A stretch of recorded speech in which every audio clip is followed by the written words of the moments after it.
مہرو تم علی دان کے بارے میں کسی سے کچھ بھی نہیں بتاؤ گی، اور تم کہاں سے آئی ہو یہ بھی ہرگز نہیں بتاؤ گی۔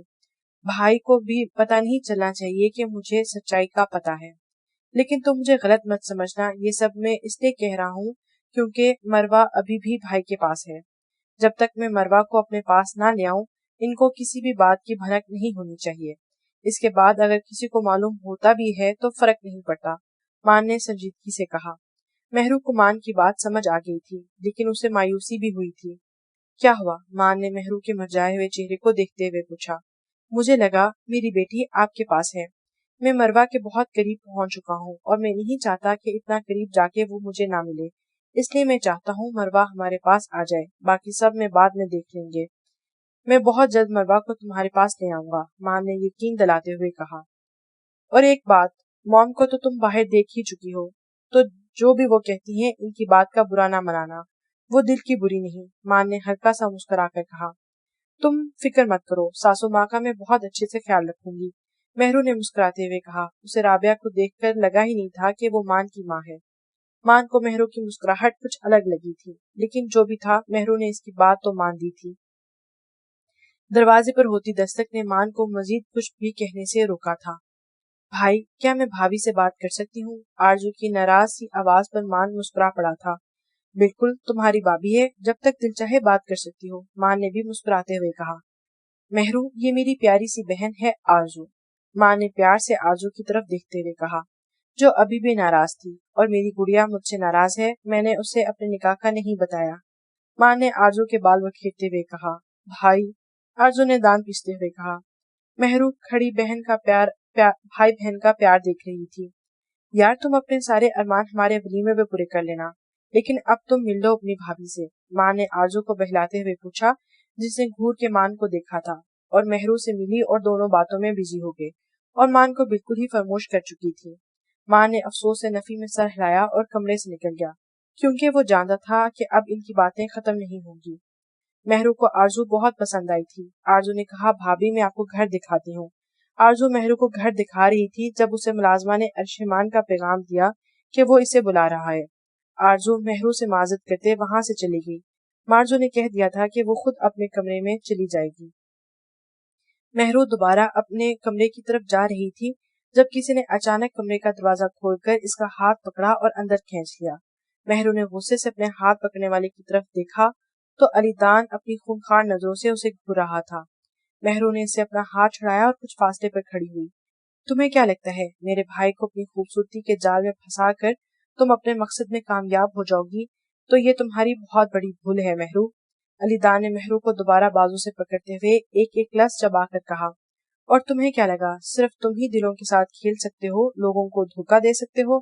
نہیں علی دان ملک، نہیں، تم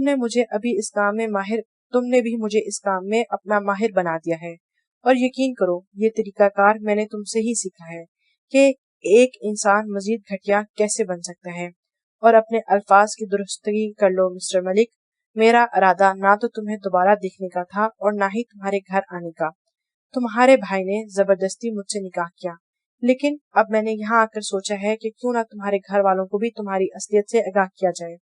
تمہاری بہت عزت کرتے ہیں یہ سب لوگ، اب میں کسی شیطان کی عزت ہوتے تو نہیں دیکھ سکتی، تو میں تمہاری مدد ضرور کروں گی، تمہارا اصل چہرہ تمہارے گھر والوں کے سامنے لاؤں گی، اور ان کو بھی تو معلوم ہونا چاہیے کہ اس خوبصورت چہرے کے پیچھے ایک درندہ چھپا ہوا ہے جو ہمیشہ شکار کی تلاش میں رہتا ہے، مہرو نے طنزیہ انداز میں کہا۔ اسے ابھی بھی علی دان کی سوچ پر افسوس ہو رہا تھا۔ اسے لگتا تھا کہ مہرو نے اس کے بھائی کو اپنے جال میں پھنسا کر نکاح کیا تاکہ وہ علی دان سے بدلہ لے سکے، اور یہ نیک کام میں بہت جلد سر انجام دینے والی ہوں۔ مہرو نے اپنے بازو علی دان کی گرفت سے آزاد کرتے ہوئے تمسخرانہ انداز میں کہا، تم ایسا کچھ نہیں کرو گی، نہ گھر والوں کو کچھ بتاؤ گی اور نہ ہی مارج کو کسی کو بھی کسی بات کی بھنک نہیں ہونے دو گی۔ اگر تم نے کچھ ایسا ویسا کیا تو پوری زندگی اپنی بیٹی کا چہرہ دیکھنے کے لیے ترس جاؤ گی، علی دان نے اپنے غصے پر قابو پاتے ہوئے کہا۔ ہو، میں تو سچ میں ڈر گئی، مہرو نے لہجے میں گھبراہٹ لاتے ہوئے کہا۔ میری بات غور سے سنو علی دان ملک، مجھے کل بھی اوپر والے پر بھروسہ تھا اور آج بھی ہے، تمہاری کسی دھمکی سے میں نہیں ڈرتی، اور ایک اہم بات، تم سے بدلہ لینے کے لیے مجھے تمہارے بھائی سے نکاح کرنے کی ضرورت نہیں تھی، میں اکیلے ہی کافی تھی، اور اگر آئندہ مجھے چھونے کی کوشش بھی کی تو میں بہت برا پیش آؤں گی، مہرو نے حقارت سے کہا اور وہاں سے چلی گئی۔ میں بھی دیکھتا ہوں ایک طوائف کو موم کتنے دن اس گھر میں رہنے دیتی ہیں، علی دان نے اپنی مٹھیاں پیچھتے غصے سے کہا۔ ایزل اس دن کے بعد آفس نہیں آئی تھی۔ عاقف بھی حیران تھا ایسا بھی کیا ہو گیا کہ وہ آفس نہیں آئی، اور عاقف کا فون بھی نہیں اٹھا رہی تھی۔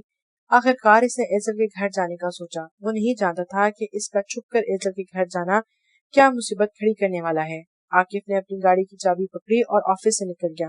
ایزل اپنی بھابھی کے سامنے کم ہی جاتی تھی۔ اس وقت وہ اپنے کمرے میں بیٹھی اپنے خیالوں میں گم تھی جب اسے کھڑکی کھلنے کی آواز آئی۔ ایزل نے چونک کر کھڑکی کی طرف دیکھا تو عاقف کو وہاں کھڑے دیکھ کر ایزل شاکڈ ہو گئی تھی۔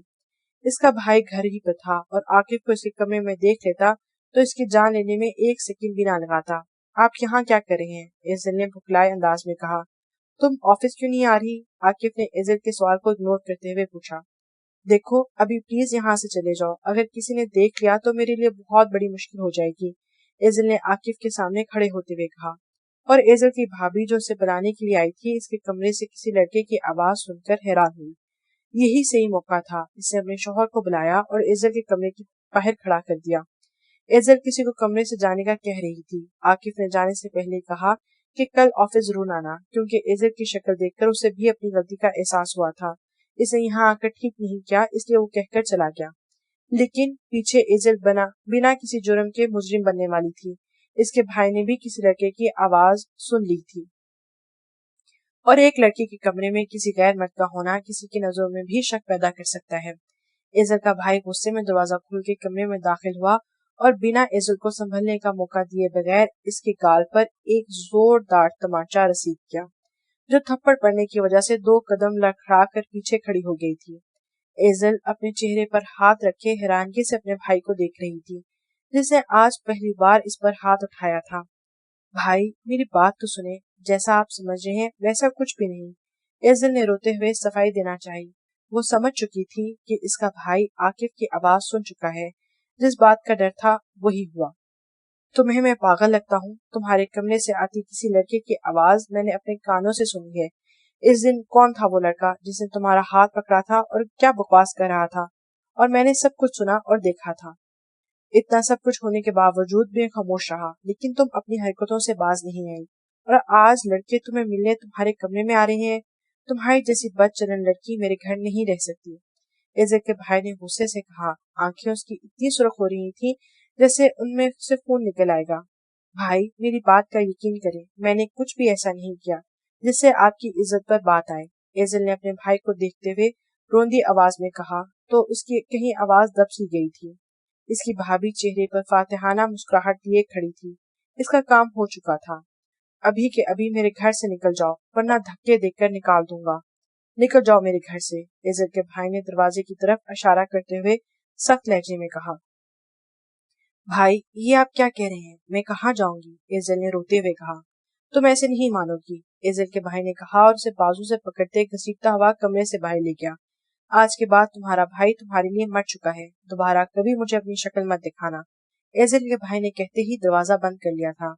ایزل ششتر کھڑی بند دروازے کو دیکھ رہی تھی جو اس کا بھائی اس کے منہ پر بند کر کے چلا گیا تھا۔ ہوش میں آتے ہی اس نے دروازے کو پیٹنا شروع کیا۔ بھائی پلیز دروازہ کھولیے، ایک بار میری بات تو سن لیں، پلیز بھائی، ایزل روتے بھلکتے دروازہ زور سے پیٹتے ہوئے کہہ رہی تھی۔ لیکن دروازہ کسی نے نہیں کھولا اور وہاں سے گزرتے ہوئے لوگ ایزل کو حقارت سے دیکھ رہے تھے۔ ایزل شام تک گھر باہر بیٹھی رہی، انتظار کرتی رہی، لیکن اس کے بھائی نے دروازہ نہیں کھولا تھا تو ایک نظر اپنے گھر پر ڈالی اور وہاں سے چلی گئی، کیونکہ اسے یقین ہو گیا تھا کہ اب اس کا بھائی اس کے گھر میں رہنے کی اجازت نہیں دے گا۔ وہ نہیں جانتی تھی کہ اس نے کہاں جانا ہے، اس کے بھائی کے سوا اس دنیا میں اس کا کوئی نہیں تھا۔ اگلے اس کے ساتھ کیا ہونے والا تھا وہ خود بھی بے خبر تھی، لیکن ان سب کا ذمہ دار صرف ایک انسان تھا اور وہ تھا عاقف مرتضیٰ۔ اس کی وجہ سے ایزل کے بھائی نے اسے گھر سے نکال دیا تھا۔ کہاں تھی تم؟ اشرمان نے دروازے سے اندر داخل ہوتے ہوئے آرزو سے پوچھا۔ بھابھی کو گھر دکھا رہی تھی، آرزو نے عام سے لہجے میں کہا۔ بھابھی سے تو بہت جلد گھل مل گئی ہو، لیکن مجھے تو بچپن سے جانتی تھی، پھر بھی مجھ پر یقین نہیں کیا۔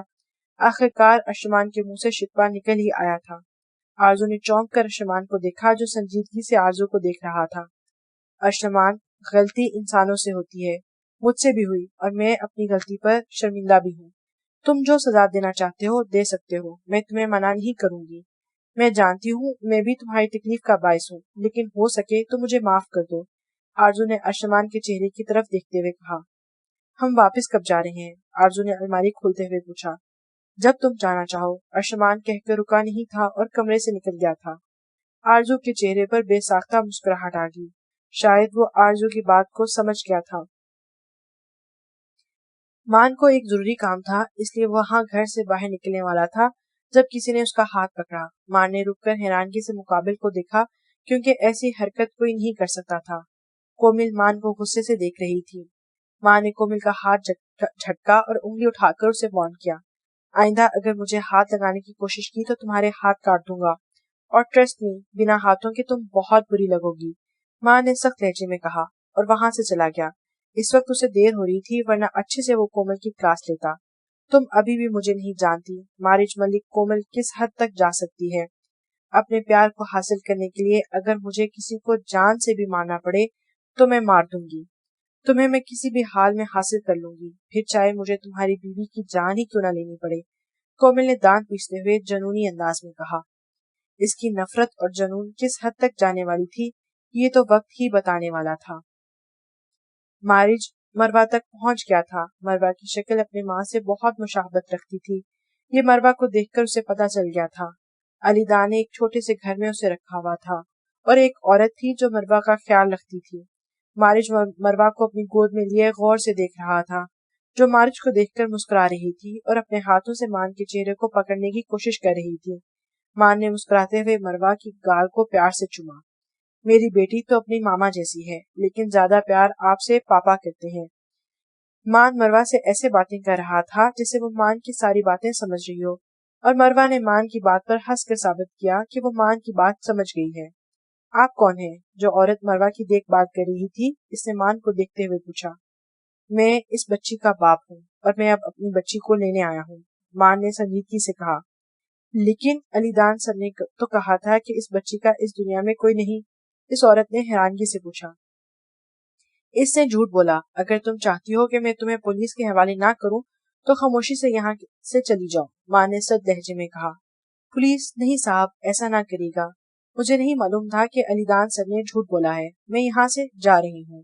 لیکن آپ کے پاس کیا ثبوت ہے کہ یہ بچی آپ کی ہے؟ آپ بھی تو جھوٹ بول سکتے ہیں، اس عورت نے گھورتے ہوئے پوچھا۔ تم ایسا کرو، میرے ساتھ چلو، میں تمہیں اس کی ماں سے بھی ملوا دوں گا، پھر پولیس سے تم خود ہی نپٹ لینا، ماں نے سیریس انداز میں کہا۔ نہیں ٹھیک ہے، میں جا رہی ہوں، اس عورت نے بھکلا کر کہا اور وہاں سے چلی گئی۔ مان نے مسکرا کر مروہ کو دیکھا اور اسے لے کر وہاں سے نکل گیا۔ اب اسے کسی بات کی پرواہ نہیں تھی، مروہ اور مہرو اس کے پاس تھی اور اب مان سکون سے اپنی زندگی میں مہرو اور مروہ کے ساتھ گزارنا چاہتا تھا، لیکن اسے آنے والے طوفان سے وہ بھی ناواقف تھا۔ مہرو اپنے کمرے سے نکلی اور کچن کی طرف اس نے اپنے قدم بڑھا دیے، اسے بھوک لگ رہی تھی اور آرزو نے اسے سب سے پہلے کچن ہی دکھایا تھا۔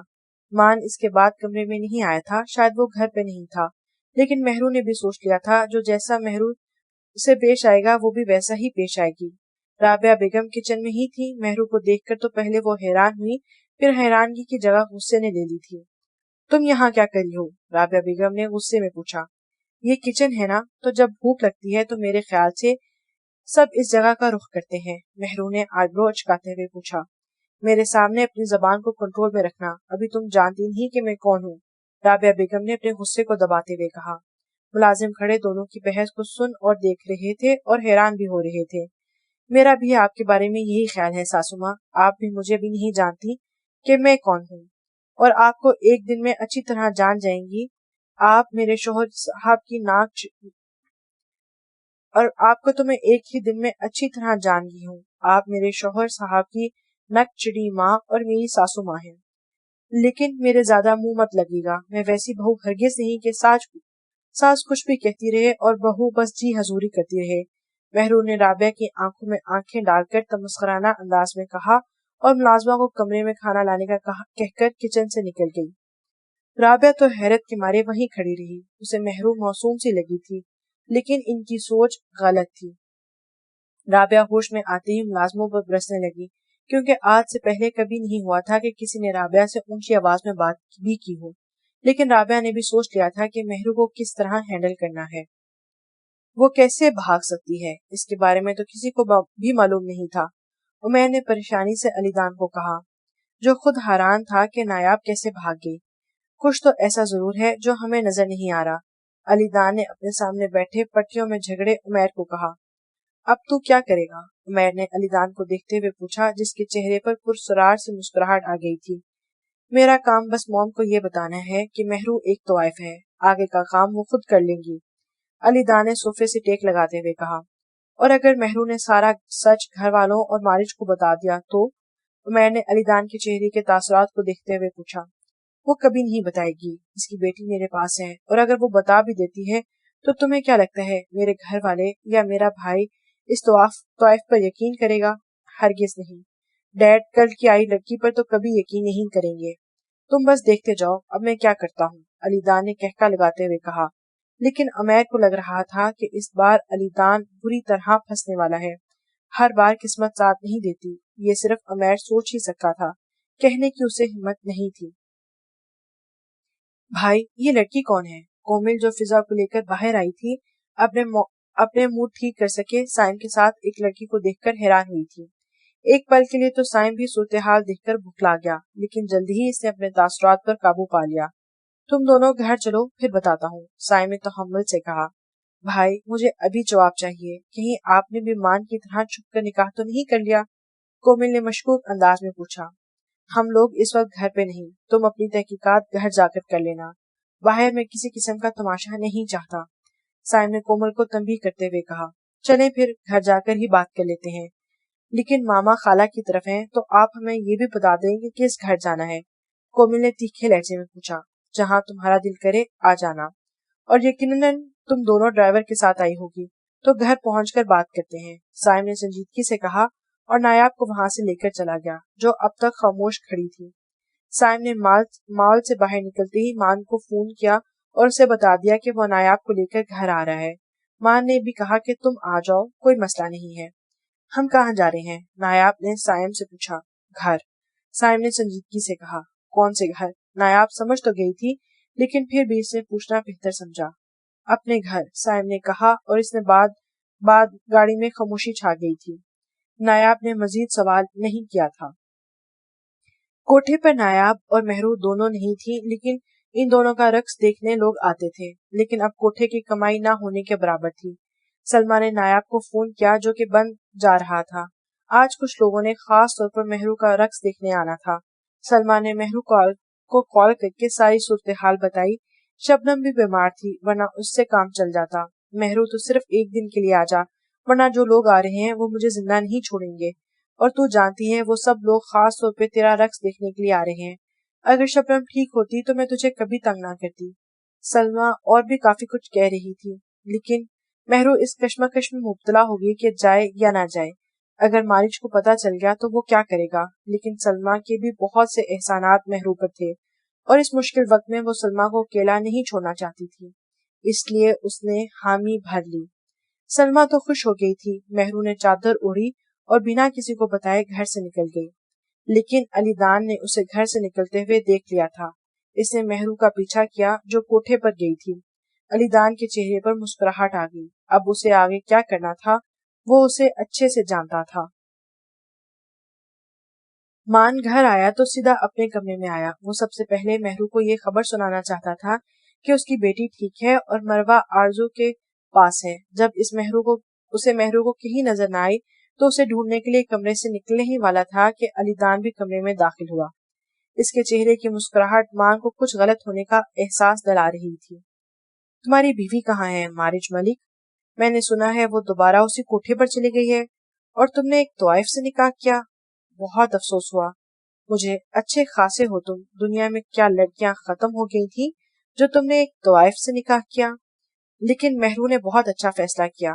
طوائف کبھی گھر نہیں بسا سکتی. اب تم مہرو کو ہی دیکھ لو. آخر بیچاری کب تک خود کو روکتی. علی دان نے چہرے پر تنزیہ مسکراہٹ لاتے ہوئے کہا. انداز اس کا صاف چڑھانے والا تھا۔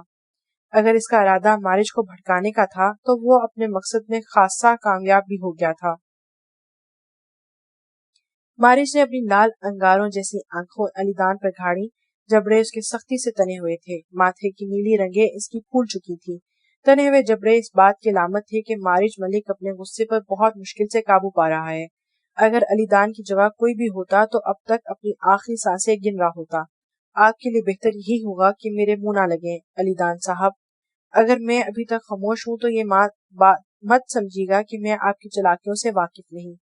مارج نے ٹھنڈے لہجے میں اپنے سامنے کھڑے علی دان کو کہا۔ وہ اچھے سے اپنے غصے کو کنٹرول کرنا جانتا تھا۔ علی دان مارج کی بات سن کر ایک دم گھبرا گیا، جیسے اس کا گناہ پکڑا گیا ہو۔ کیا بکواس کرے ہو؟ میں نے ایسا کچھ نہیں کیا، اور تم میرے بھائی ہو، تمہاری عزت میری عزت ہے، اور میں ہرگز نہیں چاہوں گا کہ میرے بھائی کی عزت پر اس طوائف کی وجہ سے کوئی بھی تمہیں حقارت سے دیکھے۔ علی دان نے اپنے لہجے کی کپاہٹ پر قابو پاتے ہوئے کہا۔ مارج علی دان کی بات سن کر ہنسنے لگا۔ اس کی ہنسی نے جلدی پر تیل کا کام سر انجام دیا۔ علی دان کا مقصد مارج کو تکلیف دینا تھا، لیکن یہاں اسے معاملہ الٹا ہوتا ہوا لگ رہا تھا۔ مسٹر علی دان، کاش آپ کو اپنے بھائی یا اپنی فیملی کی پرواہ ہوتی، اور میرے سامنے جھوٹے پیار جتانے کی ضرورت نہیں۔ جتنا کمینہ میں آپ کو سمجھتا ہوں، آپ تو میری سوچ سے بھی زیادہ گھٹیا انسان نکلے۔ آپ نے تو میری سوچ کو ہی بدل دیا۔ I am very impressed. Marge نے تالی بجاتے ہوئے کہا اور چھوٹے چھوٹے قدم لیتا علی دان سے کچھ فاصلے پر کھڑا ہو گیا اور لفظ با لفظ علی دان کا کارنامہ اسے بتانے لگا۔ آپ نے مہرو سے نکاح کیا، لیکن وہ نکاح نامہ نقلی تھا، سب کچھ جھوٹ تھا، گواہ نہیں تھے، یہاں تک کہ مولوی بھی نہیں تھا۔ آپ نے مہرو کو دکھانے کے لیے نقلی نکاح نامہ بنایا اور اس پر مہرو کے دستخط لیے، اور وہ بیچاری یہی سمجھی کہ اس کا نکاح ہو گیا ہے، جبکہ وہ اس بات سے ناواقف تھی کہ نکاح تو ہوا ہی نہیں۔ تو اس کا مطلب آپ صرف اسے استعمال کر رہے تھے۔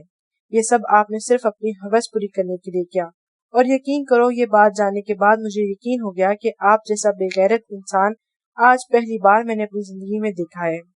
جتنی عزت اور محبت میں آپ سے کرتا تھا شاید ہی کسی سے اور سے کی ہوں۔ میرا بڑا بھائی ہمیشہ میرا غرور رہا، لیکن آپ کی واہیات حرکتوں نے میری آنکھوں سے پٹی اتار دی۔ مجھے آپ کے ان سب کارناموں کا بہت پہلے پتہ چل گیا تھا۔ اگر میں خاموش تھا تو صرف مروا کی وجہ سے، اور اب وہ میرے پاس ہے تو مجھے کسی قسم کی پرواہ نہیں۔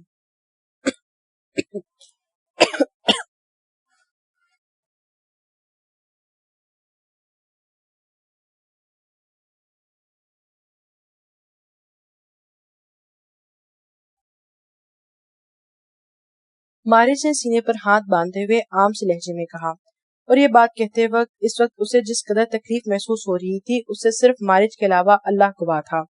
مارج کا تیکھا لہجہ علی دان کو بہت کچھ باور کروا گیا تھا۔ اگر مہرو کا نکاح آپ کے ساتھ نہیں ہوا تو اس کا مطلب جس بچی کو میں نے دیکھا وہ پھر آپ کی ناجائز اولاد ہوئی۔ مارج نے کرخت لہجے میں کہا۔ مان، تم حد سے زیادہ بڑھ رہے ہو، اپنی اوقات میں رہو، علی دان نے گرجدار آواز میں کہا۔ میں تو اپنی اوقات میں ہی ہوں علی دان صاحب، لیکن لگتا ہے آپ اپنی اوقات بھول رہے ہیں، اور مان کہنے کا حق آپ کھو چکے ہیں۔ میرا نام مارج ہے۔ مارج نے طنزیہ مسکراہٹ علی دان کی طرف اچھالتے ہوئے کہا۔ میں نے مہرو سے نکاح کیا تھا، علی دان نے اپنے لہجے میں پختگی لاتے ہوئے کہا۔ اگر مارج کو سب معلوم ہو گیا تھا تو علی دان نے اپنی صفائی دینا بھی ضروری سمجھا۔ کم آن، مجھ سے جھوٹ بولنے کا اب کوئی فائدہ نہیں۔ آپ نے جن پیپرز پر مہرو سے سائن کروائے تھے وہ پیپرز میرے پاس موجود ہیں، جو کہ جعلی نکاح نامہ تھا۔ اس پیپر پر صرف مہرو اور کسی بازل نامی لڑکے کے دستخط ہیں، باقی کے سارے خانے بھی خالی تھے، اور ایسا نکاح تو میں نے اپنی زندگی میں پہلی بار دیکھا ہے جس میں صرف لڑکی کے سائن کے علاوہ کسی اور لڑکے کا نام موجود تھا۔ لیکن آپ کا نام تو علی دان ہے، مجھے آپ کا نام تو کہیں نظر نہیں آیا، اور گواہوں کے سائن بھی موجود نہیں، سوائے اس پیپر پر لڑکا لڑکی کے علاوہ کسی اور سائن کے موجود نہیں۔ کیسا نکاح تھا یہ علی دان صاحب؟ ان کا نکاح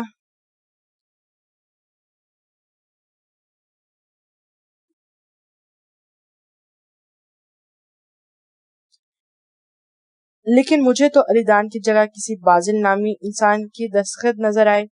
ویسے بازل کون ہے؟ پھر تو مہرو کا نکاح کسی بازل سے ہوا، مارج نے سوچنے والے انداز میں کہا۔ اور ہاں، نقلی نکاح نامہ مجھے عامر نے لا کر دیا، آپ کا وجود جو آپ کا گھٹیا دوست ہے عمیر، اس طرف میرے بہت سے حساب نکلتے ہیں، اسے کہے گا تیار رہے، آپ دونوں سے تو میں بعد میں نپٹ لوں گا، مارج نے سخت لہجے میں کہا اور روم سے نکل گیا۔ پیچھے علی دان نے سختی سے اپنے ہاتھ کی مٹھی بنا کر اپنا غصہ کنٹرول کیا تھا۔ مارج گھر سے باہر نکلتے ہی غصے میں گاڑی میں آ بیٹھا۔ جتنے تحمل کا مظاہرہ اس نے علی دان کے سامنے کیا تھا، یہ بات وہی جانتا تھا۔ مہرو، تم نے گھر سے نکل کر اور میری بات نہ مان کر بہت بڑی غلطی کی۔ جب میں نے تمہیں کہا تھا کہ اب تم کوٹھے پر نہیں جاؤ گی تو تم نے میری بات کیوں نہ مانی؟ مارج نے غصے میں گاڑی سٹارٹ کرتے ہوئے خود سے کہا، اگر مہرو اس وقت اسے دیکھ لیتی تو کبھی بھی گھر سے باہر نکلنے کی غلطی نہ کرتی۔ مارج نے اپنی گاڑی کوٹھے والے راستے پر ڈال دی تھی۔ مارج نے کوٹھے کے باہر اپنی گاڑی روکی اور غصے میں گاڑی سے باہر نکل کر کوٹھے کے اندر داخل ہوا۔ جہاں پر مہرو وہاں پر بیٹھے لوگوں پر بجلیاں گراتی رقص کرنے میں مصروف تھی۔ یہ منظر دیکھتے ہی مارج کا خون کھول اٹھا اور وہاں بیٹھے لوگوں کی نظروں میں جو غلاظت تھی، مارج کا دل کر رہا تھا کہ یہاں بیٹھے ہر ایک انسان کی آنکھیں نکال لے۔ مارج نے چہرے پر سخت تیور لیے اور مہرو کے پاس جاتے ہی سختی سے اس کے بازو کو دبوچا، اس کا رخ اپنی طرف کر کے ایک زوردار تھپڑ مہرو کے چہرے پر رسید کیا تھا۔ مارج کے تھپڑ کی تاب نہ لاتے ہوئے مہرو زمین پر اوندے منہ جا گری تھی۔ پورے کوٹھے میں ایک دم سکوت چھا گیا تھا۔ مان مہرو کو بازو سے پکڑ کر گھسیٹتے ہوئے کمرے میں لے کر آیا تھا۔ کسی میں اتنی ہمت نہیں تھی کہ وہ مان کو روک سکے۔ اس کے چہرے کی وحشت نے سلما کو بھی آگے بڑھنے سے روک دیا تھا۔ مان نے کمرے میں جاتے ہی مہرو کا بازو چھوڑا جو سیدھے زمین پر جا گری تھی۔ کیا بکواس کی تھی میں نے؟ تمہیں پیار کی زبان سمجھ نہیں آتی؟ مارج نے غصے میں مہرو کو بالوں سے پکڑ کر اس کا چہرہ اوپر کرتے ہوئے پوچھا۔ مارج کا دل کر رہا تھا کہ مہرو کا چہرہ تھپڑوں سے لال کر دے کہ اسے عقل آ جائے۔ مہرو کی زبان اس وقت تالوں سے جکڑی ہوئی تھی۔ جواب میں اس کے پاس کچھ نہیں تھا۔ جواب دو مجھے، میرے منع کرنے کے باوجود کیوں تم یہاں آئی؟ میرا دل کر رہا ہے کہ تمہاری جان لے لوں۔ ماں نے مہرو کو بالوں کو چھوڑتے ہوئے کہا جس کے آنسو پلکوں کے باڑے سے باہر آ رہے تھے، اور مان تو مہرو کے آنسو کبھی برداشت نہیں کر سکتا تھا۔ مان اپنے بالوں میں ہاتھ پھیرتے ہوئے خود کو پرسکون کرنے کی کوشش کرنے لگا، ورنہ ضرور غصے میں کچھ غلط کر بیٹھتا جس کا بعد میں اسے پچھتاوا ہوتا۔ کیوں آئی تم یہاں؟ تھوڑی دیر بعد مان نے مہرو سے پوچھا اور اسے بازو سے پکڑ کر اٹھایا اور بیڈ پر بٹھایا جو خاموشی سے آنسو بہا رہی تھی۔ مہرو جانتی تھی کہ اس بار اس کی غلطی ہے، اس لیے خاموشی سے مارج کی باتیں سن رہی تھی۔ مہرو ابھی بھی نظریں جھکائے بیٹھی اپنے ہاتھوں کو دیکھ رہی تھی جن پر آنسو ٹپ ٹپ گر رہے تھے، اور یہ منظر مان کے لیے بہت تکلیف دہ تھا۔ مہرو یار، پلیز تم رونا بند کرو۔ تم نے حرکت ہی ایسی کی کہ مجھے غصہ آ گیا۔ میں تمہیں ایک بہتر زندگی دینا چاہتا ہوں جہاں تمہارا ماضی کا عمل دخل نہ ہو، لیکن تم شاید آگے بڑھنا نہیں چاہتی۔ ماں نے مہرو کے آنسوؤں کو صاف کرتے ہوئے کہا، جو اب ہچکیوں سے رونے لگی۔ اسے روتا دیکھ کر مان کا غصہ ایک سیکنڈ میں غائب ہو گیا تھا۔ مہرو نے روتے ہوئے سب کچھ بتا دیا کہ اسے سلما نے کہا تھا۔ مہرو، اس کوٹھے پر تمہارے علاوہ بھی بہت ساری لڑکیاں ہیں، اب تم میری عزت ہو، اور آج یہ تمہاری پہلی اور آخری غلطی سمجھ کر معاف کر رہا ہوں۔ اگر آئندہ تم نے اس جگہ کا رخ کیا تو اپنے ہاتھوں سے تمہاری جان لے لوں گا، کیونکہ چھوڑ تو میں تمہیں سکتا نہیں۔ ماں نے مہرو کو تھوڑی پر پکڑ کر سخت کرتے ہوئے کہا، جس نے اسبات میں سر ہلایا تھا، ہم لوگ گھر جا رہے ہیں، اور گھر جا کر کیسی صورتحال کا سامنا کرنا پڑتا ہے میں نہیں جانتا۔ ابھی جا کر چینج کر کے آؤ، ماں نے حکمانہ لہجے میں کہا، اور مہرو کے چہرے کو دیکھا جہاں اس کے تھپڑ کے نشانات موجود تھے۔ مہرو بنا کوئی بحث کر کے چینج کرنے چلی گئی تھی۔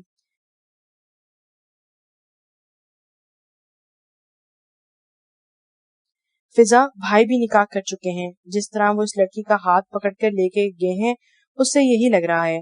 کومل غصے میں فضا کو کہتی لمبے لمبے ڈھک بھرتی جا رہی تھی جب سامنے سے آتا عامر سے اس کا زوردار ٹکراؤ ہوا تھا۔ کومل کو تو وہ 2 دن میں تارے نظر آ گئے تھے۔ عامر کا موبائل جو اس نے کان سے لگایا ہوا تھا اس کے ہاتھ سے چھوٹ کر زمین پر جا گرا تھا۔ وٹ دا ہیل، اندھی ہو، نظر نہیں آتا؟ عامر نے غصے میں دھاڑتے ہوئے کومل کو کہا جو عامر کو ڈبل گھوڑی سے نواز رہی تھی۔ اندھے تو تم ہو، خود کو دیکھ کر نہیں چل رہے تھے اور الزام مجھ پر ڈال رہے ہو، کومل نے بدتمیزی سے اپنے سامنے 6 فٹ کھڑے عامر کو کہا۔ کومل کی بات نے تو عامر کو مزید غصے میں دلا دیا تھا۔ میڈم، آپ زمین پر دیکھ کر چل رہی تھی اور میرا موبائل بھی آپ کی کرم نوازی سے ٹوٹ چکا ہے، اب میرا نقصان پورا کریں ورنہ یہاں سے میں جانے نہیں دوں گا، عامر نے پینٹ کی پاکٹ میں ہاتھ ڈالتے ہوئے مصنوعی غصے سے کہا۔ کیا میں کروں تمہارا نقصان پورا؟ کیوں، جبکہ میری غلطی بھی نہیں، اور میں یہاں سے جا رہی ہوں، اگر ہمت ہے تو روک کر دکھاؤ، کومل نے بھی چیلنجنگ انداز میں کہا۔ اس سے پہلے چھوٹی سی بات سنگین مسئلہ اختیار کرتی، فضا نے جلدی سے عامر سے معذرت کی، کیونکہ وہ جانتی تھی کہ غلطی کومل کی ہے جو کبھی نہیں مانے گی۔ آئی ایم سوری، لیکن ابھی ہمیں جلدی ہے، آپ اپنا نمبر دے دیں، میں آپ کا نقصان پورا کر دوں گی، فضا نے کہا۔ اٹس اوکے، عامر نے کومل کو گہری نظروں سے دیکھتے ہوئے کہا، جو حیرت سے اپنی بہن کو دیکھ رہی تھی۔ تم کیوں معافی مانگ رہی ہو؟ کومل اور بھی کافی کچھ کہہ رہی تھی، لیکن فضا نے اسے وہاں سے گھسیٹتے ہوئے لے گئی تھی۔ عامر کی نظروں نے دور تک کومل کو پیچھے دیکھ کیا تھا۔ انٹرسٹنگ، عامر نے مسکرا کر کہا اور اپنا ٹوٹا ہوا موبائل جھک کر اٹھایا اور وہاں سے چلا گیا۔ ماں جی، میری روحی سے بات کروا دیں، اس کا نمبر بند جا رہا ہے، میں کب سے ٹرائی کر رہا ہوں، شاہ نے پریشانی سے کہا۔ بیٹا، وہ تو شاپنگ کرنے گئی ہے سوہا کے ساتھ، سوہا نے کافی ضد کر رہی تھی تو میں نے روحی کو ساتھ جانے کا کہہ دیا۔ صفیہ بیگم نے جیسے ہی سوہا کا نام لیا، ریان کو تو اپنے دل کی بے چینی کی وجہ سمجھ آ گئی۔ وہ ایک ضروری کام سے آفس آیا تھا، لیکن دل میں عجیب قسم کے خیالات آ رہے تھے جنہیں جھٹک کر اپنے کام میں مصروف ہونے کی کوشش کر رہا تھا۔ لیکن جب کامیاب نہ ہو سکا تو شاہ نے روحی کا نمبر ڈائل کیا جو بند جا رہا تھا۔ کافی ٹرائی کے بعد اس نے صفیہ بیگم کو فون کیا، لیکن صفیہ بیگم کی بات نے اسے مزید پریشان کر دیا تھا۔ اوکے، میں آپ سے بعد میں بات کرتا ہوں، اور فون بند کر دیا۔ پتہ نہیں اس لڑکی کو کب عقل آئے گی، میرے منع کرنے کے باوجود سوہا کے ساتھ چلی گئی، شاہ نے منہ میں بڑبڑاتے ہوئے غصے میں کہا، اور گاڑیاں کی چابی پکڑ کر اپنے آفس سے باہر نکل گیا۔ اس کا موبائل رنگ ہوا، اس نے موبائل اسکرین پر چمکتے ہوئے نمبر کو دیکھا تو غصے سے اس کی رگیں تن ہو گئیں۔ اس کا شک یقین میں بدلنے میں ایک سیکنڈ بھی نہیں لگا تھا۔ شاہ نے فون کان سے لگایا اور سوہا کی مکرو سی آواز اس کا دل کیا کہ فون میں گھس کر سوہا کا گلا دبا دے۔ بہت افسوس سے مجھے یہ خبر دینی پڑی ہے کہ ریان شاہ تمہاری بیوی اب تمہارے قابل نہیں رہی۔ چھی چھی چھی، کیا اب بھی تم اسے اپناؤ گے؟ سوہا نے کہکا لگاتے ہوئے کہا، اور جانتے ہو تمہاری بیوی کے ساتھ غلط کرنے والا کوئی اور نہیں بلکہ تمہارا باپ ہے۔ سوہا کی بات نے شاہ کے رونگٹے کھڑے کر دیے تھے، اور جو حالت اب شاہ کی ہو رہی تھی آج اس سے پہلے کبھی نہیں ہوئی تھی۔ شاہ کی آنکھوں میں اس قدر وحشت تھی کہ اگر سوہا اس کے سامنے ہوتی تو کبھی بھی بولنے کی غلطی نہ کرتی۔ شاہ نے موبائل پکڑ کر مضبوط کر دی تھی۔